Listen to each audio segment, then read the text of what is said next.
یو اهم او ضروری اعلان هغه دا دی چې الحمدلله په 2024 کې یو ځل بیا الله موږ ته 15 شعبان المعظم سعادتونه را نصیب کړه.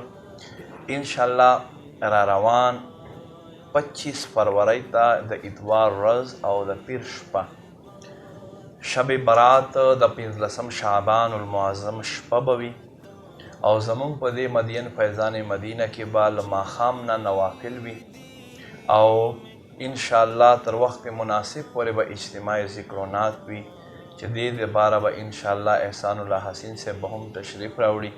نو تاسو ته هم دعوت دی چې راشئ. دا د اعمال بدلېدا شپه وي، د یو کال عملنامه انسان دوباره راځي نو چې هغه زمونږ په داسې حال کې جوړه شي چې موږ د الله په کور کې ناست یو. نو ویډیو هم د سره شیر کړئ او پروګرام ته خامخا راشئ، مه هېروئ. را روان اتوار ورځ د پیر شپه